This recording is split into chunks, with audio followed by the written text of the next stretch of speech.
முதலமைச்சர் மு.க.ஸ்டாலின் கூட அவருக்கு ஒரு பரிசை கொடுத்தார் தமிழகத்தினுடைய சார்பாக.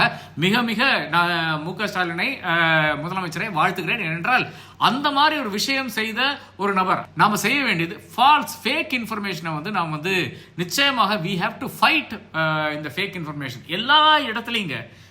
இப்ப 4 நாள் முன்னாடி என்ன பாகிஸ்தான் என்ன பண்ணான்னு பாத்தீங்கன்னா, இது மட்டும் அங்க ட்விட்டர் பேண்ட், அதாவது எக்ஸ் என்ற நம்ம பேசிக்கொண்டிருக்கின்ற இந்த விஷயம் அங்க பேண்டா இருந்தது. அவன் டப்புன்னு எல்லாம் திறந்து விட்டான். திறந்து விட்டு என்ன பண்றான்னு பாத்தீங்கன்னா கம்ப்ளீட் ஃபேக் நியூஸ். அதாவது எதோ காலத்துல இங்க காசால நடந்த போர்ல விழுந்த விமானங்கள், இல்லை என்றால் விமானங்கள் கிடையாது, இந்த இது மிசைல்ஸ், அதே மாதிரி யுக்ரைன்ல இருந்த இது எதோ காலத்துல இருந்த விமானங்கள் எல்லாம் போட்டு ஐயோ இது இந்தியாவுடைய விமானம் எல்லாம் சொல்லி அவன் பாகிஸ்தான் ஹேண்டல்ஸ் இருந்து ப்ரோபகேண்டா நடந்து கொண்டிருக்கிறது. இதுல யார் அந்த ஹோல் நைட்டுங்க 22ஆம் தேதியிலிருந்து ஆரம்பித்து கொண்டிருந்த அந்த என்டையர் டியூரேஷன் இருக்குல்ல, ஏறத்தாழ மே 6ஆம் தேதி 7ஆம் தேதி வரை யார் இதுல அந்த அளவுக்கு வேலை செய்தார்கள், இந்த அளவுக்கு அந்த விஷயத்தை மக்களுக்கு எடுத்து சொன்னார்கள் பாத்தீங்கன்னா முகமது ஜுபைருங்க.